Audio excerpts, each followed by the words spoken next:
Cannibalism, the eating of human flesh by another human. Most of us would gag at the thought, yet there are some people out there that this practice is part of their culture, or there are those that have a psychotic drive to devour their fellow human beings. We've all heard of them.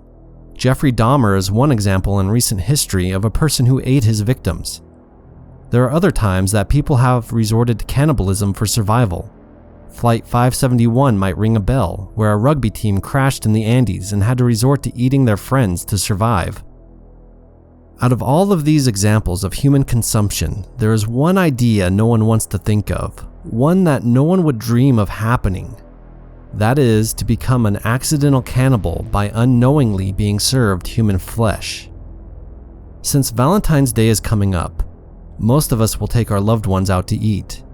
Be careful where you go and what you order. That steak might actually be Todd from down the street. I think it's best to stick with the fish from now on.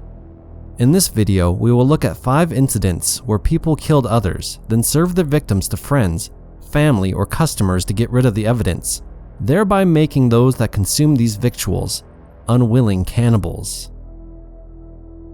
Number 5. This is the least confirmed account of accidental cannibalism, as it's mostly speculation, but it is one of the more gruesome murders on this list. Robert Picton was a Canadian pig farmer in British Columbia. He was quiet and unassuming, but definitely had a wild side. There would be illegal parties on his property, and he even had a building built to host them.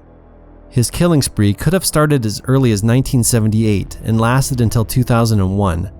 His first confirmed homicide occurred in 1995 when he lured a sex worker to his farm. Her body was never recovered, but her DNA was found all over the farm property. There would be 49 confessed murders from 1995 to 2001, making him one of Canada's most prolific serial killers. However, he would only be convicted of 6 of them due to how he disposed of the bodies. He would lure prostitutes to his farm with the promise of money or drugs. There he would kill them and then feed them to his pigs. It is also said that he would grind up some of the flesh of his victims and mix them into sausages that he would sell to the community. Seeing as some of the local police force would also buy his meat, it is understandable that they would not investigate to confirm this gruesome rumor. Robert Picton is still in jail to this day. Number 4. Zhang Yongming, aged 56 at the time of his arrest, was a known murderer who was convicted and faced the death sentence in 1979. He was later released in 1997 after receiving a reduced sentence.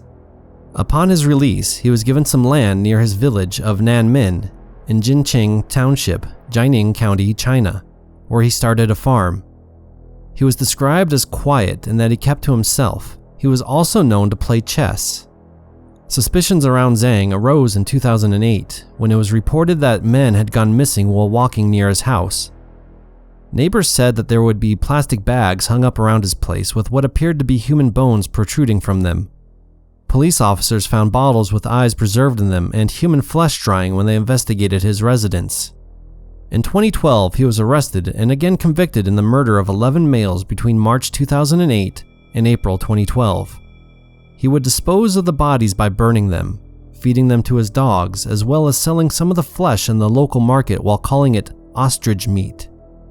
It is feared that at least 20 people had eaten the meat that Zhang sold in the market.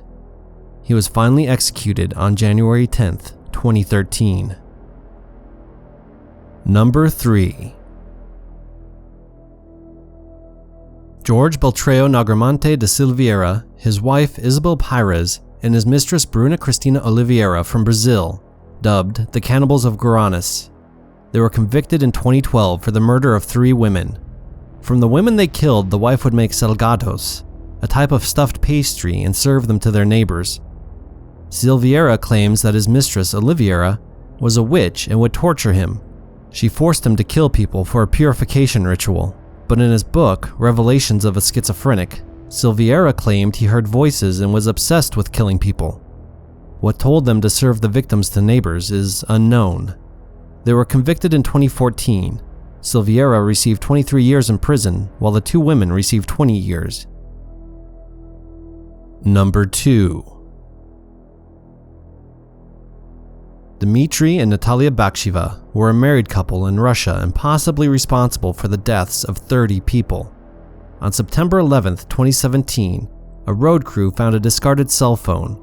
When they went through it to find who it belonged to, they were shocked by the photos in it. They ran to the police station once they saw pictures of a man with various dismembered body parts hanging from his mouth. Police located the owners of the phone. They were living in a hostel on a military base that at one point one or the other or both worked at. Around the time the photos were discovered, police also found human remains near the military base.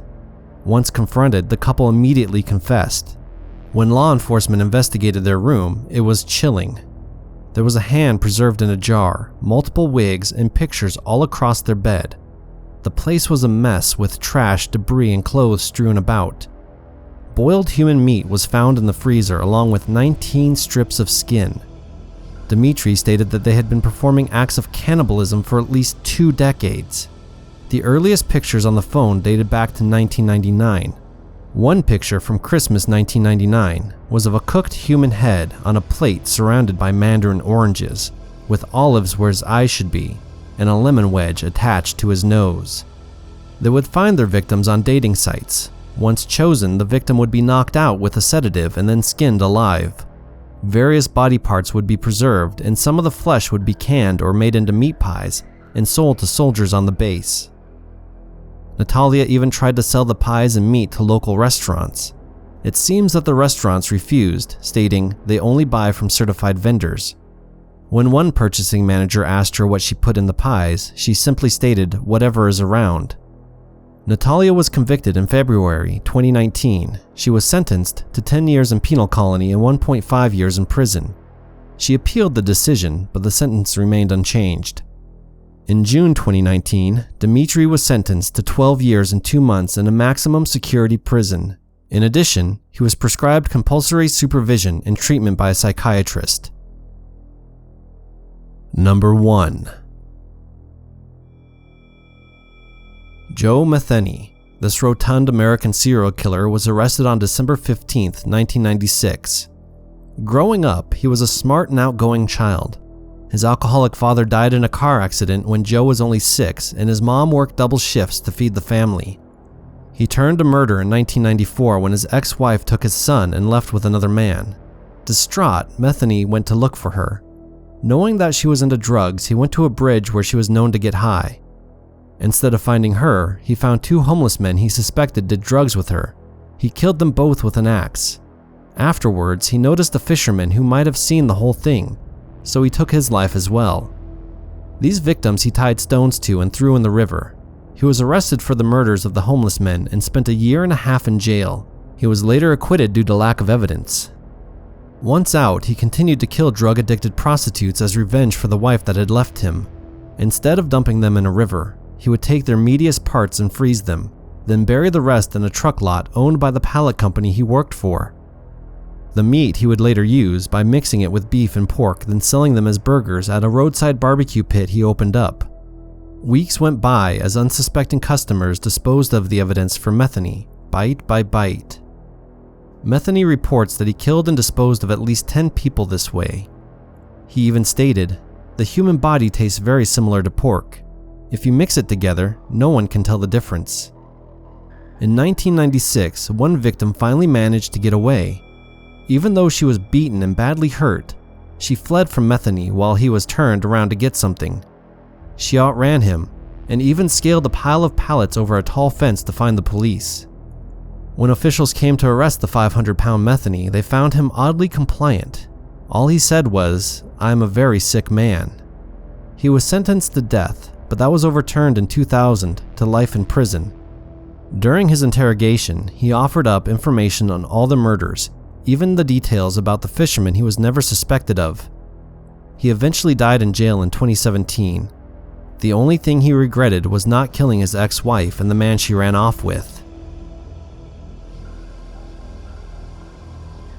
So, did this list shock you? Will you be able to take food from others or eat at small restaurants again? Let me know down in the comments. Also, did you enjoy the video and would you like to see more lists of bizarre crimes on this channel? As stated in my About section, I do what the monsters tell me to. I like to try new things, so let me know what you would like to see. I will still continue to do stories, however. Don't worry about that. Have a happy Valentines, and be careful where you eat.